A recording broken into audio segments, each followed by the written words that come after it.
The Ask Ken show, and we're going to have a great night tonight. Kevin here is going to be hosting me, so I'll let you take it away, Kevin. Hello, everybody. Welcome to the June 22nd Ask Ken show. Yeah. Just like every week, I think this is our third? Is this our Yeah. third or fourth? Yeah. Third. We have Our fun third with it. show. And just like the other two shows, this is your show, guys.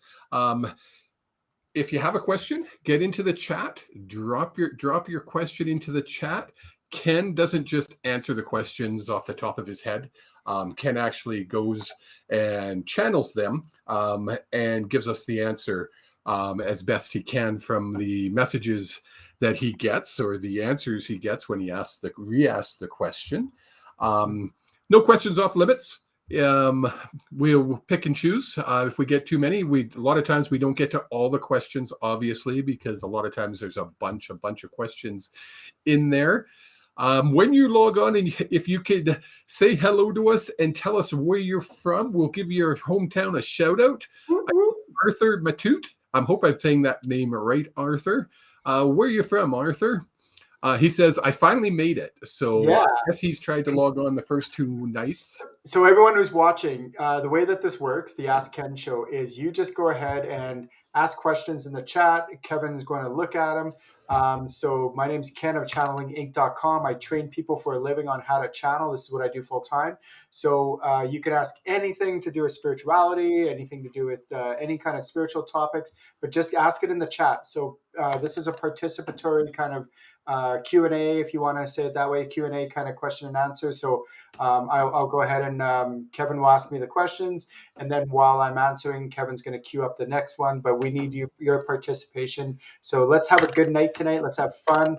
Like Kevin said, just go ahead and ask away and then mention where you're from so we can give you a shout out.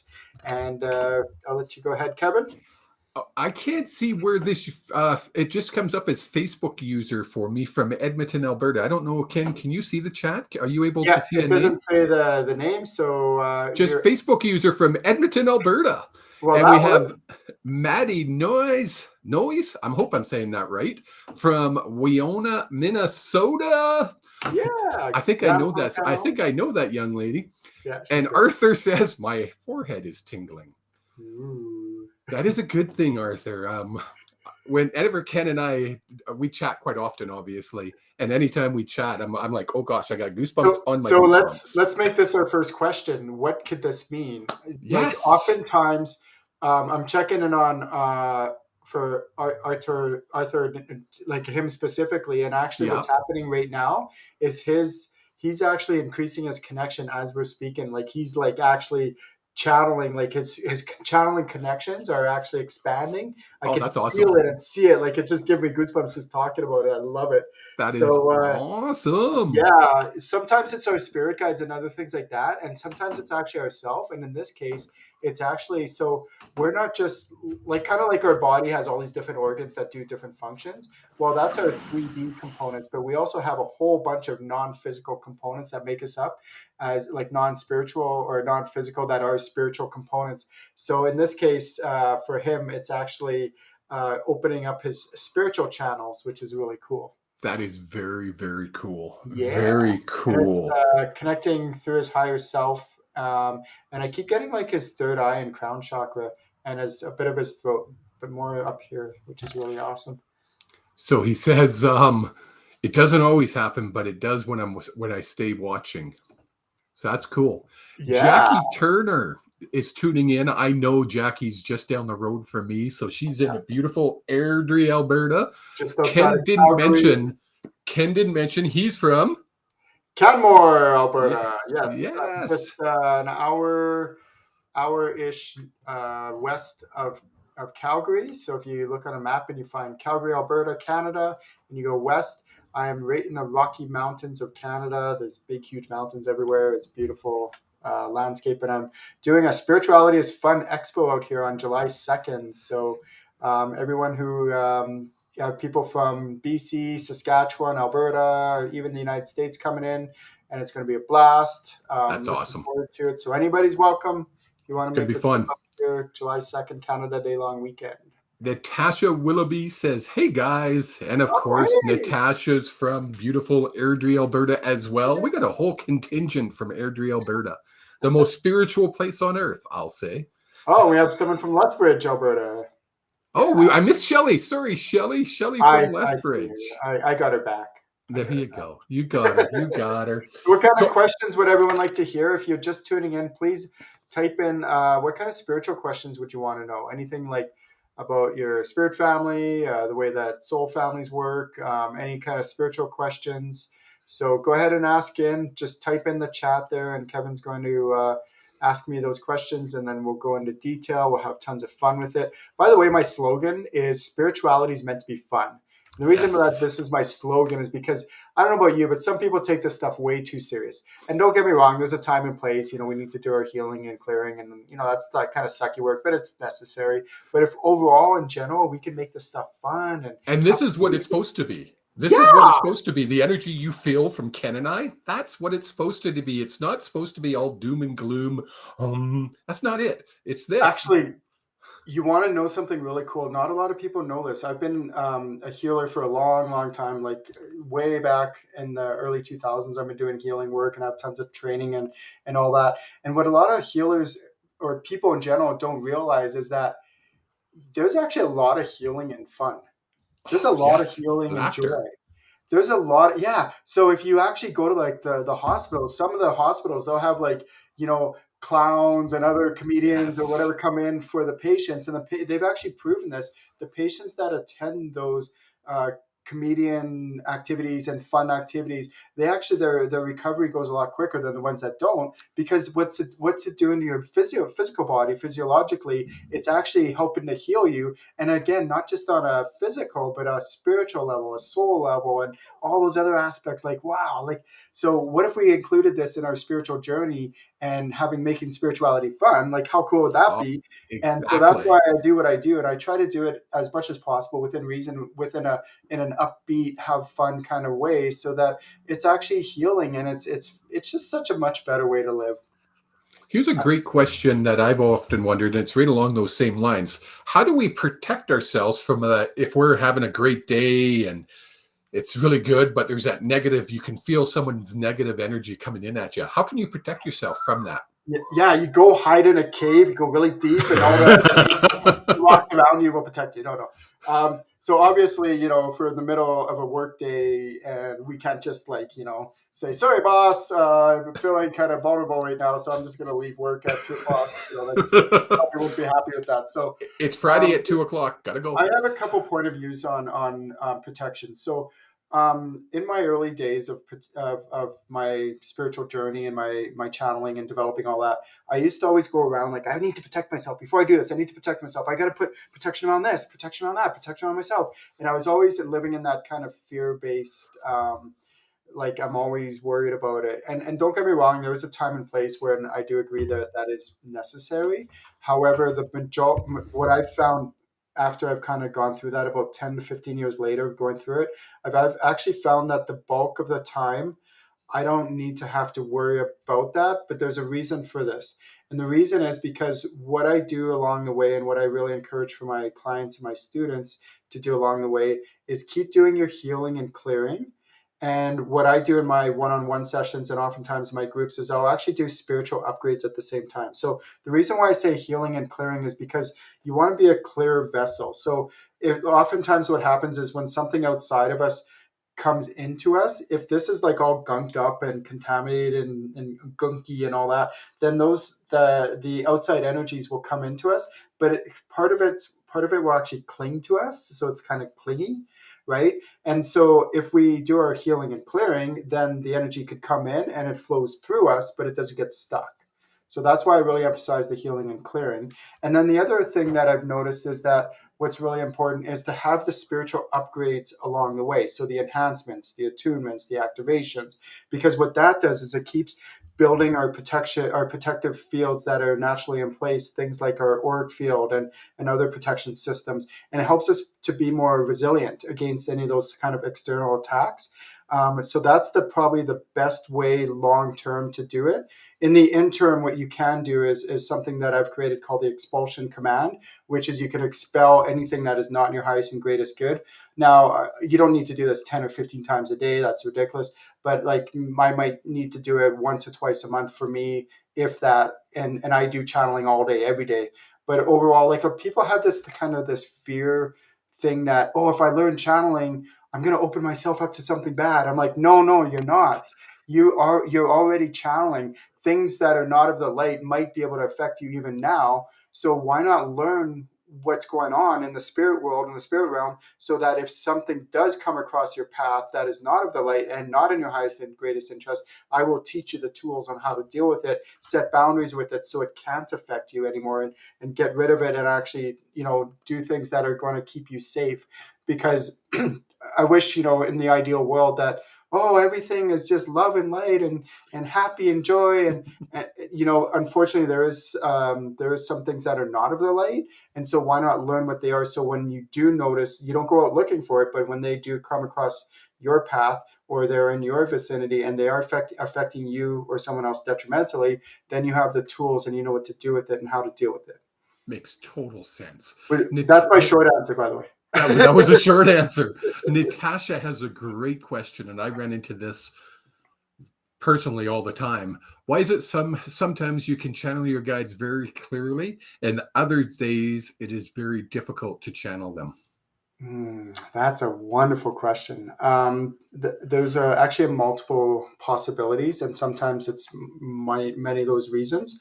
So one of them could be you're just having an off day, and we all do. Sometimes our energy's low. Sometimes it's the food we eat. One of the biggest, most common ones that I find, not just with my clients but with myself, is when it's something that I have a real strong vested interest in or an emotional charge around. Then I find it more difficult to get clear answers because I find it hard to get myself out of the way. Yes. And then I can easily influence the answer. So that's where, in those circumstances, I usually recommend, like my students, when I do my workshops, I say, please stay in touch with each other, collaborate with each other, so that when these odd situations come up, you can, like, I don't suggest doing it all the time. I try to empower my students to do the bulk of the channeling for themselves, and really empower them on how to do it. But once in a while, when those situations come up, when there's a strong charge around it, then you could maybe, hey, bounce it off a classmate or somebody like me or Kevin or Natasha Willoughby or whoever, like, who can actually check, because they don't have such a vested interest in it, so they can be more objective instead of subjective. So, And uh, is it not and true, then Ken? there could be So things that could be actually external influencing you and things like that, which is what I just talked about. So making sure that your external environment's clear and there's nothing negative or not of the light affecting you. And and then also making sure, like, there's something called psychic links and energetic tethers that could also be influencing the answers. So you could clear those first and then try to get more clear answers from your guides and stuff like that. that totally makes sense. Is it not a good practice to make sure, even as a practitioner, that you go to other practitioners for that clearing when you feel you can't do it? Yeah, I really, so um so I'm gonna say this straight up. Never go to a healer who doesn't do their own healing work. Yes. And ask them, be straight up, and push them on it. Don't just be like, oh, do you do your healing work? Oh, yeah, yeah, Yeah. yeah. No, be like, okay, well, when was the last time you went? And not themselves, oh, I do a healing stuff. No, I mean, actually go out and do self, like, healing with others. So just in the last 3 days, I've seen three different practitioners, just myself. Yeah. And the reason why, what I've noticed is, oftentimes in the spirituality industry, is practitioners that don't do regular healing sessions with other healers, is they tend to digress or get actually more unhealthy. And so what I really encourage with my students in my workshops is that while you're building your skill sets and your channeling abilities and all that, please go to healers on a regular basis so you can become healthier and healthier and stronger, and have more capacity. And because I don't want just skilled channelers and skilled practitioners out there. I want healthy ones that have, they're able to get themselves out of the way. They're not tainting the answers. They're not influencing it, and letting them their own stuff get in the way. And that we all have, like, it was probably about, for 10 years, I kept saying, when I get there, when I'm healed, when I get there, when I'm healed, when I get there, then all this stuff will be fine. And then after about 10 years of keep saying that, I said to myself, I go, you know what? Maybe I'll never actually get there, wherever there is. And Yes. so, what if instead of me saying that someday I'll get there, what if I just, in the meantime, I just embrace and welcome the stuff that heals from, or comes surfaces from our subconscious to our consciousness, because it's surfacing to be cleared. And what if for the rest of my life I'm go through like healing and clearing and all that, and be okay with it and actually embrace it and welcome it every time it surfaces. And once I made that shift about 10 years ago, my healing just skyrocketed, because I was actually welcoming it and I wasn't shying away from it or thinking someday. And you know what? And I do believe in miracles. Maybe someday I won't have that much, or if anything, to. But in the meantime, I'm just gonna go along with, maybe it's going to be a lifelong journey, and I'm okay with that. So I really do encourage everyone to, um, in as they're enjoying, as they're enjoying and really embracing the spirituality as fun concept along the journey, please do your healing and clearing along the way, so that you could just become healthier. And one thing I recommend anyone who's in a relationship is, don't worry about whether your partner does it or doesn't. That's not really relevant so No. much. It's just focus on yourself, and working on healing you and your journey. And if your partner wants to come along, great. If they don't, great. But it's not about that. It's more about you just focusing on yourself, and taking responsibility for the stuff that surfaces within me, so that that can be healed. And does that make sense? Like, Totally makes sense. Totally, yeah, totally. yeah, I'm really passionate about this. So please do your healing work along the way. And you're going to be passionate about this one because this is what you do. This is actually what you do. I've had a couple people ask, um, can you give them tips on the best ways to communicate with their guides? So, first, biggest tip I would suggest, especially for newer people, is really just try to ground and center yourself. And so, what I mean by this is, they're actually two separate things. So, grounding, there's not a lot of people know this, but there's two ways to ground. One way is through your root chakra. Like, imagine a cord going deep, deep down in the earth, and then wrapping around the center of the earth and make it nice and taut, nice and tight. The other way is actually having roots come out of your feet, and there actually are two different ways. They're totally separate, but when you do both together, then it allows you to ground really strong. And there's a concept out there that's kind of like a kite. The stronger you're grounded, the higher you could fly, and that is so true. Oh, And yeah. then, so ground yourself. The other one is centering yourself. So take a deep breath and just bring all your energy and gather it, and be centered right here, right in your heart center, and just present yourself. And then that what that does, especially for newer people, is it really helps you to get into a more conducive state to channel. And then from there, what you want to do is you want to invite one of your spirit guides to come forward. You want to feel psychically around you, where in the room might they be. And the reason why you do this is because what that does is, when you feel like nowadays we actually have highly sensitive camera systems that could capture our spirit guides on camera. So just like imagine if the camera was there, where would my spirit guide be? Kind of like feel psychically and go do do do do do do, oh, right here, okay. And then you lock in on them where they are physically, and that gives you a focal point and allows you to really like hone in. And what I really encourage my students to do is, when they connect with their guides and channel with their guides, try to actually get out of your head and Yes. get into your heart center, get into your soul center, and really connect with this guide on a soul to soul level. So try to purposely just drop down into your heart center, and then make that really strong, beautiful, amazing, loving connection with your spirit guide, who is a member of your soul family and is here to help and support you. They're humans, they're people like you and I, just in non-physical form, and finally we have technology that can prove they're there. So and then at the beginning is, like, as you're beginning your channeling journey, is really try to feel the subtleties and really get to, like, it's subtle at the beginning, but as you get better at this, then you can actually start to discern the difference between what's coming from them, what's coming from you, and start to figure that out. And I do suggest for everyone at some point in your journey, you do consider taking actual formal training, like training on actually how to walk through this, and it's step by step, and you learn all the different facets of channeling rather than just trying to wing it on your own, which is fine if you want to.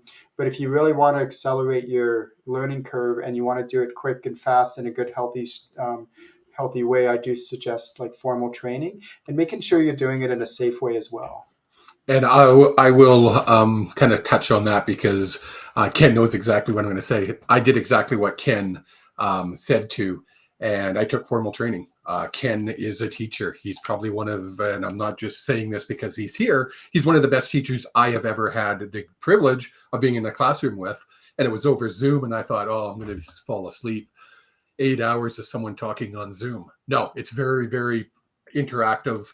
It's very it goes quick. 8 hours is a snap of the fingers in this course. If you want to learn how to channel, Ken Lewicki, channeling.com. I'm not, Yeah. and he has level 1, 2, and 3. He also has an intro course that you can take. Yeah. Log on to his website. It's all there. It's well worth it. Yeah. Thank you, Kevin. Someone asked, and I'm just going to get you to touch on this, I hope.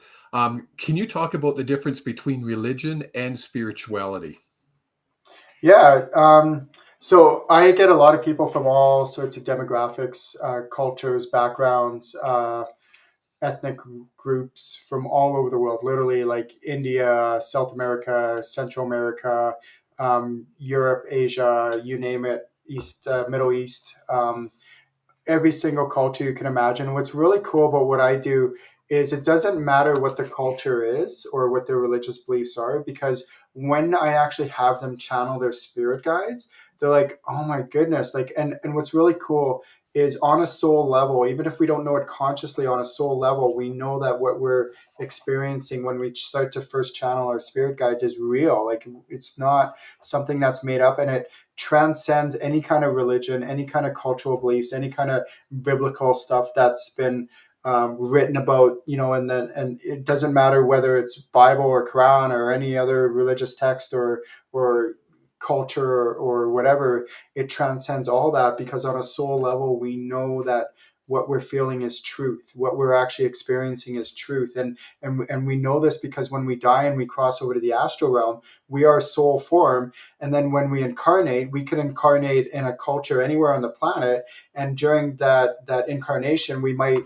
pick up a religion during that incarnation. And then when we die and we cross over, we go back to the spirit form and soul in a soul form. And then when we incarnate again, we might incarnate on a totally different end of the planet. And in that part of the planet, there might be a totally different religion, and we might grow up in that culture, in that environment. But that doesn't necessarily make one religion or religious belief better or worse or different or whatever. And what the spirituality that I teach people is that it transcends all that. What's really going on, let's figure that out on a spiritual level. And the last thing I ever want to do is make spirituality another religion. So let's make sure that what we're actually doing is accurate and it's true, and it's not just something that we're making up or hypothesizing about. Like, I don't actually try to convince people of anything. So I'll get people of all sorts of religious backgrounds and cultural backgrounds in my workshops, and I'll be like, hey, I'm not trying to convince you of anything. I'll teach you how to channel your spirit guides, and then from there you can get the answers yourself. And I, whatever conclusion you come to is totally cool. I'm not here to take sides or say it's right or wrong, none of that, because that's not up to me. It's me empowering you to figure it out for yourself and get the answers that feels right for you. Exactly. Arthur Matute, he's been asking some questions, or actually, he's just been posting something. So I want to ask, because this comes up quite often to anybody when you mention spirituality. They're like, oh, I seen 1111. I seen 1010. What do these, when you see numbers all the time, and people do it quite often, they'll see 1010 or they'll see 1111 2 times a day. Does it really mean it? Is there meaning behind it? There can be, and sometimes it's just that you just notice it and just notice it. I like to have fun with it. So there's a couple things on this. Is in my workshops, what I do is there's an exercise, because my workshops are not, like Kevin was saying, they're not just me talking the whole entire time. We go through one exercise after the next, after the next, after the next. And one of the exercises I do in channeling level one is I go, okay, let's brainstorm. How might your spirit guides get your attention? And some people might say, well, if I find a dime, or there's feathers, or maybe through TV shows or music or media, like social media, or, a post, or a billboard sign or something like that. And like, there's lots of ways that, like, there's a whole bunch more that they come up with. And I'm like, yeah, exactly.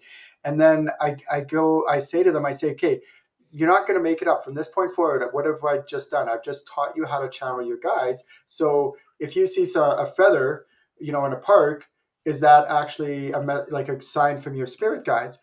And so what I'm doing is I'm saying, okay, now you can check. So check. And sometimes it's not. Sometimes it's just a random feather. But sometimes Sometimes it's just a bird flew over and dropped a but feather. sometimes it is your guides. And Yes. now you can discern the difference, right? And so what I don't want people to do is just make it up and assume that, oh, because I've seen these repeating numbers, or 1010 or 1111 or whatever, that means that's my guides, trying to give me a sign, or maybe it is, but maybe it's not. But how do Yes. you figure that out? That's how what we covered.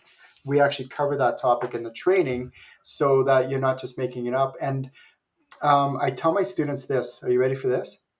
We go through this list of all these different ways that your spirit guides try to get your attention, because you have to remember, in spirit form, it's actually very difficult for your guides to get your attention. So They can't come knock on your head. They don't have well, they arms. try to, but we're like, hello, we're flying, or like, oh, hello. So they try all these different methods to get our attention. However, are you ready for this? When none of this stops, when none of this is happening anymore, and it all stops, it's actually a good thing. You know why? Yes. Because you're actually communicating.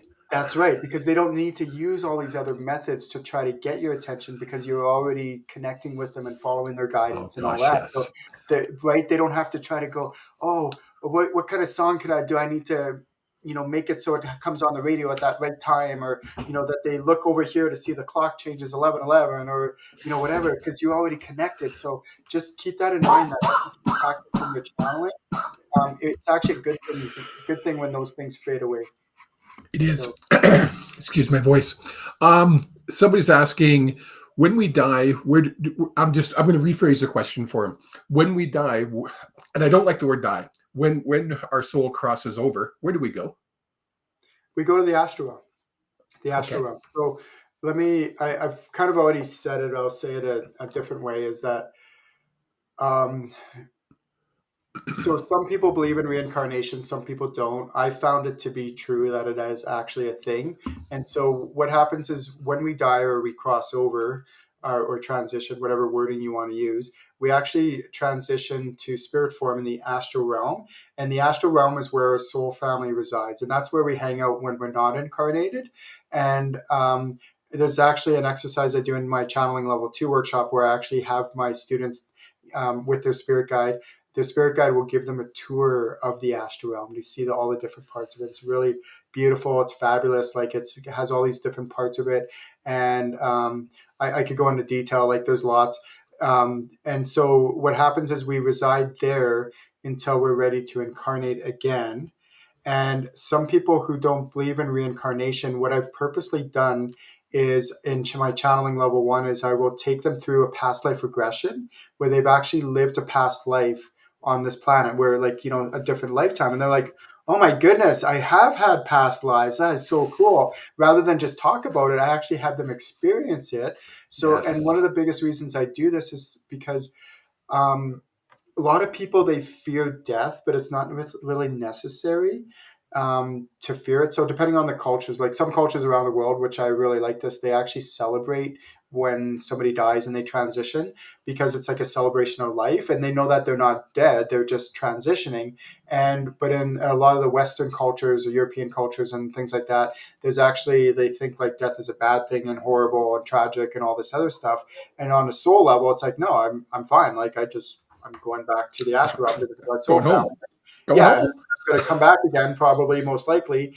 And then Yes. the reason why I do the past life regression, And I do a bunch of other exercises throughout levels 1 and 2, like mediumship on how to channel loved ones and things like that. Is so I'm hoping that what happens over these workshops is they realize that death isn't anything to fear, and that it's a normal part of life, of transitioning from incarnated form to non-incarnated form to incarnated form to non-incarnated form, and so on.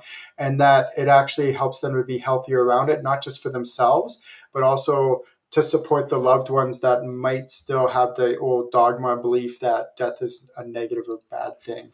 And don't get me wrong, I'm not going to take away that there is still the grief that goes with actually having somebody physically there. And I get all that. And I have the compassion and love for the people. I do a lot of mediumship readings on a weekly basis where loved ones have passed over. And when I work with my clients on this, I tear up. Usually I tear up with them because I can feel the heartache and the pain and the grief that they're going through.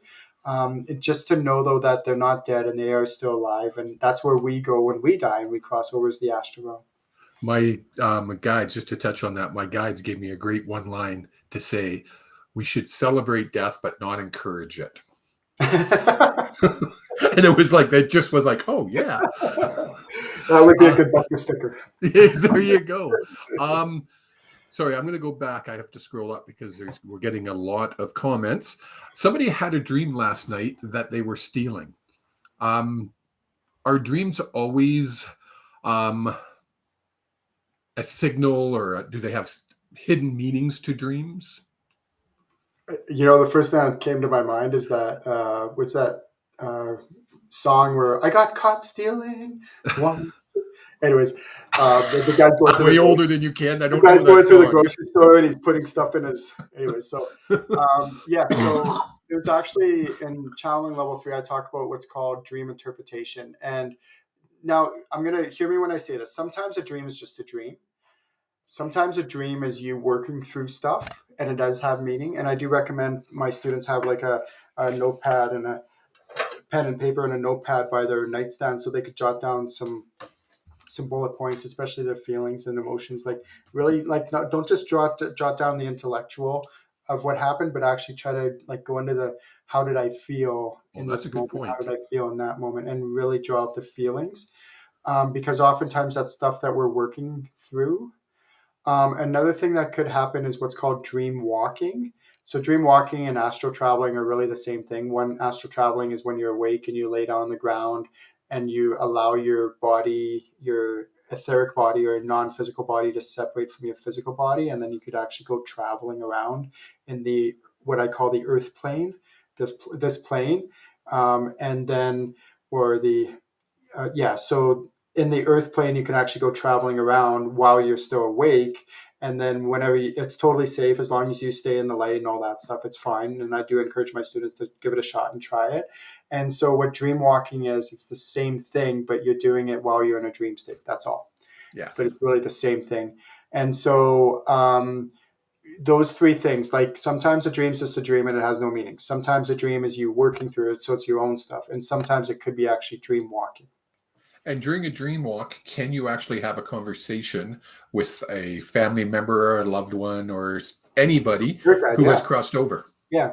So, and that's another thing I encourage my students to do is when you're in your dreams, try to actually, rather than just being a passerby and let the dreams happen to you, see if you can try to like control your dreams, be involved in the dreams, participate in it. And if you see someone that's there in your dream, try to talk with them. And Yes. maybe it's your spirit guide and they want to give you advice, or a loved one or something like that, and they want you to connect with them. It does take practice, but do try it. And journaling, like having a dream journal, does help for you to get better at being so it's called lucid dreaming. Basically being active while you're dreaming is a really cool technique. I wish I knew this when I was a young teenager, and I used to have these conversations with my dad that you knew about, and I could have written them down, and I could have remembered them. It would have been cool. How long does it take to complete your journey? I'm not sure what she means by that. Susan, if you can kind of elaborate on that, I'm not sure which journey you're talking about. If you're talking about the journey of life, or how many lives we have to live until we're finished incarnating. Let's use that one, Ken. Is there a set amount of like we live? I'm just going to pick a number, 100 lives, and we get a celebration, a centennial celebration, and it's over and done. I know there's some theories out there that theorize this. I haven't found that to be accurate, to be true. Where Yeah. basically some people will incarnate several hundred times, some people will incarnate several thousands of times, maybe even more. And there really, from what I found, there is no end to a journey, whether it's this lifetime or multiple lifetimes or in between lives, even. Like people have this theory too that they think that. Yeah, we're growing and evolving while we're incarnated, but when we're in spirit form, we're just like, oh, floating on. No, you're actually growing and evolving when you're in the astral realm with your soul family and all that, and you actually are growing, like learning and evolving and expanding as well. So it's a constant evolution, and it doesn't ever stop. Like our souls, all of us, are literally eons ancient, and we never stop learning or growing. There is no end to any journey that I've been aware of. She clarified what she wants to know: is there a time frame from the time we cross, our soul leaves this earthly vessel till the time we get to the other side? Is it Uh, instantaneously, or is yeah, there? no, it's instantaneously. It happens instant. However, there might be a containment period where we are so being incarnated can be pretty tough on us and our soul level. And so, oftentimes, what happens is as soon as we die or cross over and our soul leaves our physical body or shell, then we'll go to the astral realm where our soul family will actually help and support us for a period of time. Like to help us process the incarnation period and what it was like to be incarnated on earth and anything we need to work through, any healing that needs to be done, any processing and all that. And then once that's done, then we're released to the general public in the astral realm. And then we continue on in the astral realm like normal. That makes total Good, sense. good question. Yeah. Thank you for Very clarifying. good question. Yes. Yeah. Anne Marie Simmons. I'm not sure where she's from, but is it common to have fragmented memories of past lives randomly pop up in your mind without going through a past life regression? Yeah, happens all the time. So there's two areas that our past lives are stored. One is in our soul, and our soul is actually right in our sternum area. So it's actually not our heart chakra, and it's not our solar plexus chakra. It's actually right in between. So right where your rib cage, the bottom of your rib cage meets is called your sternum area, and that's where the center or the seat of your soul is what's called in some theologies, the seat of your soul, which is right here.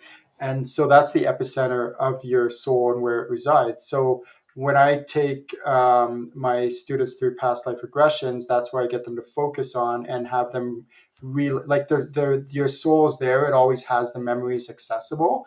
We're just not usually aware or conscious of it. So sometimes we might get glimpses of past lives, like kind of like little flickers of a flash of a TV screen. Like it'll just be like, oh, there's an image. Or sometimes it's not always an image. Sometimes it's a feeling. Sometimes it's a sound or a voice. So it could come in multiple forms. And then the other area that our past lives are stored is in our called our Akashic records. And our Akashic records is, think of like a book.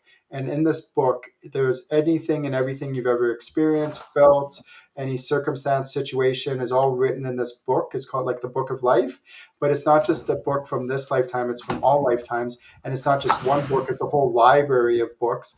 And so that's the other area where your past lives and past life information could be stored. It could be stored in your soul, it could be stored in your Akashic records, or it could be stored in both. And then knowing how to access when and where is actually really important and can be really valuable. And not just for again, spirituality is meant to be fun. So yeah, we could go in there and dig around in your soul, in your past lives, or your Akashic records, your past lives for doing the healing and clearing. And don't get me wrong, that is important and appropriate at times.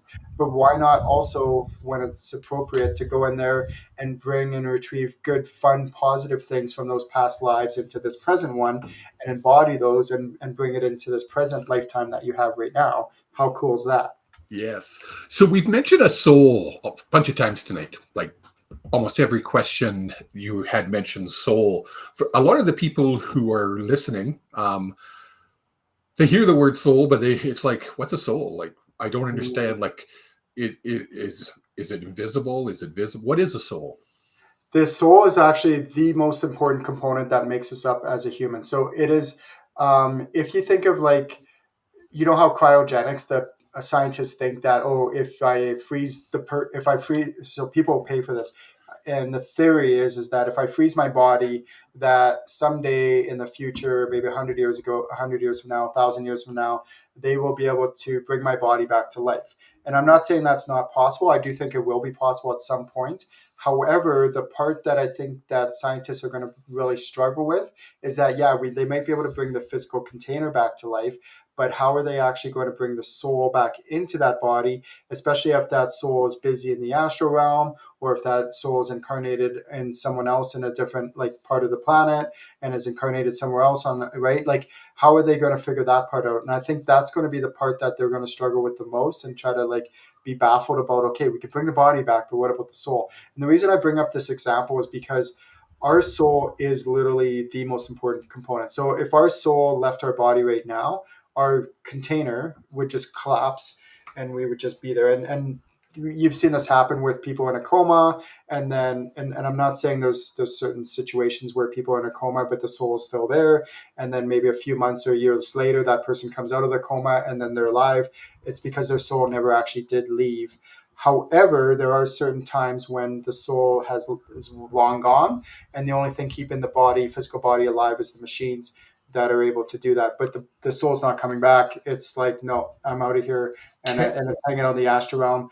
So your soul is the centerpiece of what makes you up as a human, and it's that part of you that transitions from lifetime to lifetime to lifetime to lifetime, and contains things like your personality, your ego, your vanity, um, your personality, and all those other components that make you up as a human. And there's a bunch more that come with you from lifetime to lifetime.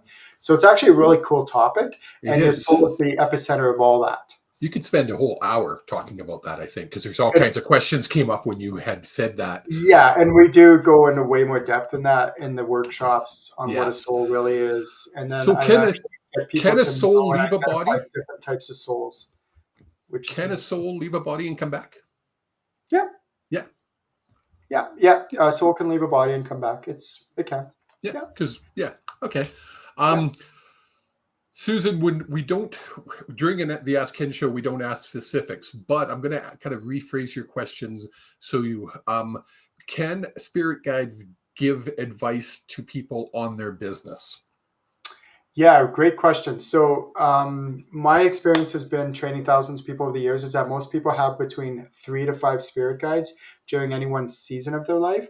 Some can have two, some can have six, and it can vary depending on what season, what's going on. Some people think, oh, 5 more guides, it's better. And I remember someone, because at one time I had lots of guides, and someone said to me, oh, Ken, it's because you're high maintenance. I'm like, no, it's not. And then I checked, oh, man. There was actually Yes. some truth to that. But anyways, so let's say somebody has 3 spirit guides, right? And the thing is, if they have 3 spirit guides, well, obviously there's more than 3 areas of one's life. There's like relationships, finances, spirituality, health, soul's purpose, hobbies, leisure, all these like different topics that could go on and on, finances, right? Like all these different areas of one's life. And so if there's 3 guides, oftentimes one guide will cover multiple areas of their life.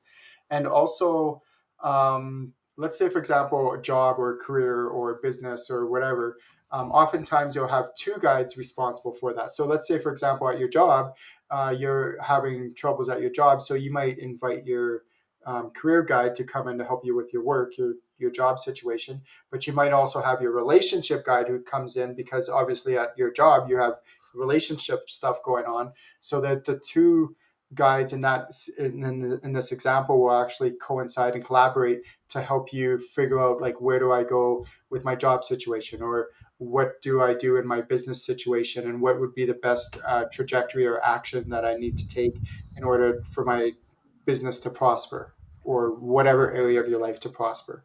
Yes, perfect. I'm just going to read this one because it's not making sense to me, but I'm thinking it might make sense to you. Um, what about people who are called light workers? People who come from the sun, for example. Do they also spend time on, or maybe she means in the astral realm? Yeah, so let me clarify this. This is kind of a misconception. Is a soul is a soul is a soul is a soul. And we just like, so I didn't mention this, however, in my channeling level 1, another thing I do besides the past life regression on this planet is I actually take them through where they've experienced and lived a past life on another planet. And I do this purposely because I want them to shed the idea that, being an alien or being from another planet all of a sudden makes them different or special, or like if they have a guide that's presenting themselves as alien form or whatever. Because look around, everybody on Earth pretty much has incarnated on another planet at some form, at some point in their history, in their thousands of incarnations that they've had. So there are what's called star seeds, or there's a lot of different like new souls and stuff like that. So star seeds are basically, the way that the name came from this is that it's like a soul who's incarnated on another star system, and they come to this planet and they're relatively new to this planet, meaning they've maybe only incarnated 5 or 10 times on this planet. So they're what's considered a new soul, or a seed that's come from another planet and a star seed, another star system, and they've incarnated on this planet, but it doesn't make them any special or better or different than ones that are not. So, for example, me, if I'm an old soul, I'm just using this hypothetically as an example. If I'm an old soul on this planet, but I incarnate on another planet, that would make me considered a new soul or a starseed on that planet. But that doesn't make me better or special on their planet, because I just means I'm a new soul for that planet, is what they mean. But all souls are the same age, and we've all been created at the same time. So there's real no difference between any of it. So what I really try to encourage my students to do is shed this whole ego thing, like, oh, I'm an old soul, so I'm better than you, and wear it like a badge of honor, or this person's a star seed, so they must be. No, it's not better or right or wrong. It's what's really cool though about star seeds is they just have a different perspective, because they're like, well, this isn't what we do on my planet. Like, this is different, and some of this stuff doesn't work for me. So it actually can be good for us, humans who have been incarnating on this planet for thousands of times, going, oh boy, maybe we should change our ways and do things differently. And but if we incarnated on their planet, they might see us as the same perspective as us helping them. So So a yeah, star seed, if they incarnate onto Earth, when they leave Earth, where does their soul go up when they leave Earth? astral realm. So Back in, also after they incarnate, no matter what planet in the that's what I was getting at. Yeah. solar system, galaxy of Milky Way, which is trillions of solar systems in the Milky Way, and then trillions of stars and or trillions of galaxies in the universe. So it doesn't matter. A soul is a soul is a soul, and then they They incarnate. all died in the astral realm. You can incarnate anywhere. You Yeah, always go home. yeah, Makes sense. you got it. Yeah, good question. This is, we're getting like deep because I've never heard these topics before. Um, have you ever heard of the silver cord? Can you tell us about the silver cord? Yeah. So our silver cord, astral traveling. What happens is, so you lay on the ground and you allow your so you just relax your physical body, but then what you do is you raise the vibration of your etheric body, your non-physical spiritual body, and you allow it to raise and vibrate so much that it'll actually separate from your physical body. And then you can go and you can wander around. You can look through walls, you can hover over the community and your roof, or go in different rooms in your home and stuff like that. And you're always attached by what's called a silver cord. So your silver cord is the connection between your soul and your basically your a spiritual body or your etheric body. And so Okay. that keeps you attached to it. And so at any time, if you ever want to come back to your body, you just think of your physical body, and your silver cord will just snap you back into your body, and you're good, you're safe, and it's fine. That's So very that's cool. like that part of you that keeps you attached. It's like a tether, basically. So if you're astral traveling and you're in the um, spirit realm, can that cord ever be severed? No, No. no. So I do tell my students, I don't go into too much detail in my channeling level 2 where we cover this topic, is, or actually level 3, sorry. I don't, I just tell them, I say, just make sure you stay in the light. So whenever you astral travel, and it's all like, for me, we touch on ethics and morals and integrity and things like that, especially in levels 2 and 3, where we go into that in great detail. And so same thing comes when you're attempting to astral travel. Just make sure you go in with the right intention. That you're not going to go in there and try to dabble in the dark, and like stay away from the dark stuff. There is, Yes. I would I would love to say, oh, there's no such thing as dark stuff, but there is. When it comes to spirituality, there is. And please stay away from it. Anyone listening, like, just keep away from it like the plague, and do not go anywhere near anything that is not of the light, any dark arts, anything like that, any voodoo or anything like that could be in a negative sense. I'm not saying that all voodoo, you know what I mean, but just stay away Yes. from anything that is of malintent and try to just keep working in the light and you'll be fine. And is it not a good caution to don't even try astral traveling until you really understand what you're No, doing? no, go for it. Just Really? try it. Okay. Yeah, Nope. have fun with it. It's safe. It's Okay. totally fine. Cool. Cool. Cool. Cool. Cool. Um, got a few minutes left. We touched on new soul and old soul. You kind of mentioned it, but you didn't really you didn't elaborate on it. So I want you to, because this is something that comes up to me all the time, where people are like, "Well, what's the difference between an old soul and a new soul?" Yeah. Okay, so the best example I can give is just to go back to what I said to before I say this, is that an old soul is somebody who's incarnated on this planet many times. So remember, all souls are created at the same time, but we consider when someone goes and it's like, oh, you're such an old soul. It's somebody who's been around the block, somebody who knows this stuff, who's been in this planet many times, usually thousands of times, and then a new soul comes and they're relatively new to this planet. So the best example I can give is, like, imagine like two brothers, and one's an old soul and one's a new soul. Well, the old soul is just like going through its day, everything's fine, whatever, it kind of knows what to do, not to do. But then the new soul, the other brother, is like, oh my goodness, like, what's this? What's that? Touching things, sticking, like, forks in a light socket and running out into the bush and getting on. And the other brother's like, what's the matter with you? Like, get back here! Like, you're reining him in, and that's because to the new soul, everything's like new and wonderment and wow and this and that. So that's one of the signs that it could potentially be a new soul. And another one is that a lot of the new souls that come here, their bodies are not, or, well, because it's more than just your physical body, it's also your spiritual and all the other aspects. So it doesn't accept and do well with things like chemicals, pesticides, processed foods, and things that have like genetic GMO and things like that, because they're such a new soul. They're super sensitive to this stuff. So in a good way, you'll find that the parents, they'll have no choice but to feed the children, that the ones that are new souls, feed them health. And now, don't get me wrong, there are old souls who just have sensitivities. That's not what we're talking about here. We're talking about if it truly is a new soul and they do have lots of sensitivities, they might have to feed them healthier foods and not as much processed foods, and maybe scent-free laundry detergents and things like that that don't have the chemicals in it, because their bodies react to it and they're very sensitive to it. So that can often be a sign that they're a new soul. Not always, but often. Yes. Things like that. Here's a great question, and I think I know where she's going with this. This is from Armanda in a beautiful Okanagan, British Columbia. Woo, woo. Um, is it possible to be both souls, old and young, or old and new? Well, they would be somewhere in between. So Yes. yeah, like, again, okay, so spirituality. Sometimes people think it's like all or nothing. It's like always this or never that, or it's a black and white. And oftentimes, what I found is that it's some shade of gray. So it could be this extreme, it could be the other extreme, or oftentimes it's somewhere in that middle range. And in this case, the question when I tune into it is that it's usually like maybe somebody who's incarnated hundreds of times, so not like really old, like tens of thousands of times, and not like a new soul who's only been like a dozen times.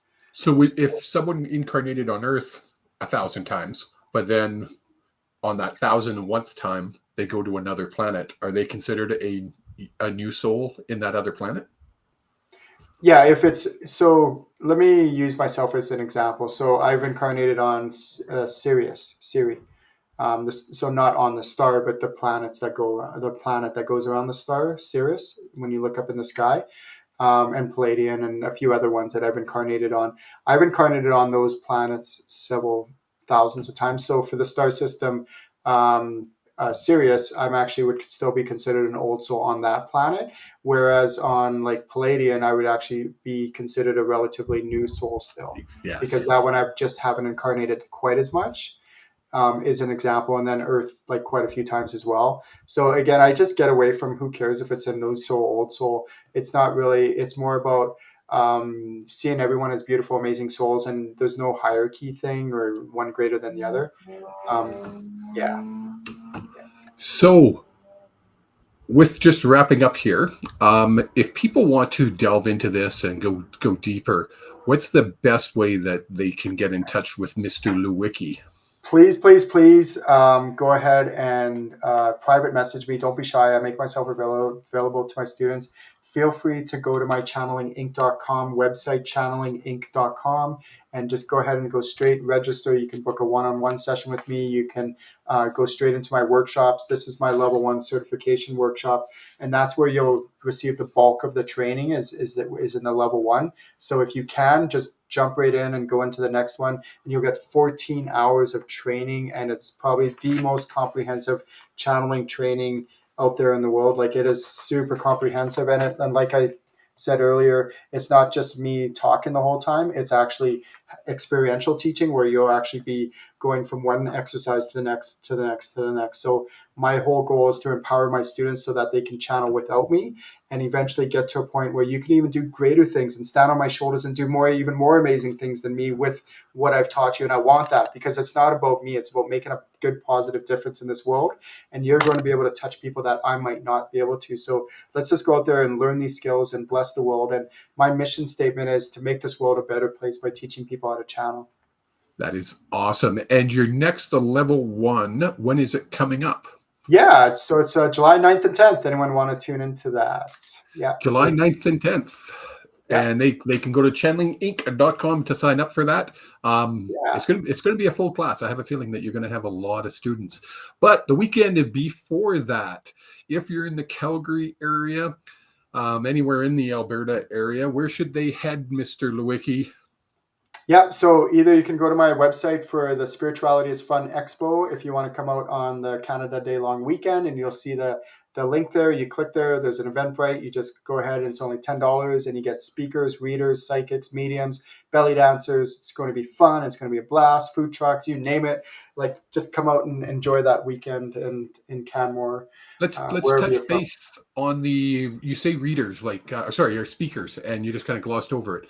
Oh yeah, We got a few minutes. yeah. What are what are you going to be reading? Like what? Or Yeah, sorry, so who's going to be there's talking, and what are first they going to person be is going to talking be about? open. Her name is Kayla, and Kayla is going to be doing a singing bowl opening ceremony, and she's going to start us off with beautiful singing bowls, crystal singing bowls, and then I'm going to be coming up on the stage next, and I'm actually going to be teaching you and training you how to channel your spirit guides. So make sure you come out for that, and then after that we're going to have some belly dance. No, sorry. After that we're going to have Kevin and Graham, who's going to be doing actual like mediumship on the group, like channeling loved ones and all that for the whole group readings and stuff like that. And then after that, then we're going to do belly dancing. But I don't know if I will. I'm not. I can't. I'm I'll going to say try, there's but no way I'm getting up and belly dancing. yeah, and then Nobody wants to see after that. that, there's going to be some. After that, there's going to be a lady who's going to be doing group healing, and then after that, there's going to be Akashic Records speakers and Octopus Method, and then after that, I'm going to be doing training on channeling your spirit guides, and then crystal bowls, singing bowls to finish it. And the coolest thing, we're going to have some huge door prizes. We're talking like probably over $1,000 worth of prizes. So I I mean, was $10 shocked you how come in much if you people are connect donating. with one reader and you get tons out of just one reader, you've already like it's been worth it. And there's going to be a whole bunch of spiritual vendors and then psychics, mediums, and all that in the basement, and it's just going to be a blast. So if you're in the Calgary area, Yeah. July 2nd, what a great weekend, Canada Day weekend. Head out to Canmore, Alberta. It's going to And be if you at know the anyone, Canmore Opera House. Canmore Um, Opera House, and if you know anyone, yes. yes, for sure. Any questions on that, feel free to message myself, Kevin Hughes at Cavelli Channeling, or Ken at channelinginc.com. We can give you more information on that. Until next show, which will be, I'm just going to click on my calendar real quick. Yeah, and while Kevin is doing that, if any of you want readings, like just straight up readings, Kevin does readings on a weekly basis. Message him, you can get a reading. If you want training, you want to learn how to do this, message me. I'll get you either a one-on-one session, and I do have discounts for people that are new to my services, or into a workshop, or right straight into the channeling level 1. And I also teach animal communication, and it's so fun, so fabulous. Like, who doesn't want to channel animals? Like, animals are wonderful. Even if you don't have a pet, you can still learn animal communication, because people who do have animals and do have pets, or just in the animal communication workshop, I teach people how to be a certified animal communicator, and we do things like channeling exotic pets or exotic animals, and all sorts of cool stuff. It's tons of fun. Is it the third or fourth Wednesday? It's the fourth Wednesday of every Fourth month Wednesday, yeah. That we do the show. So it'll be July 27th. Mark your calendars. We will be putting out posts, of course, but mark your calendars. Tell your friends. Get them if they have questions. Send them before if you want. Ken and I make a list. If you see me looking like this, I'm looking over at a list of questions people have sent us previous. So till Thank next you, everyone, for month. tuning in. Thank you, everyone, for tuning in. I do appreciate everyone. You are the ones that make the show happen with your questions, with your participation. So please tune in the fourth Wednesday of every month and have your questions ready, and we will answer them and channel them. And anything you would like to end with, Kevin? Just thank you, Ken, for giving me the privilege of being able to host the show. I have so much fun doing it. So until July 27th, folks, we will talk to you then.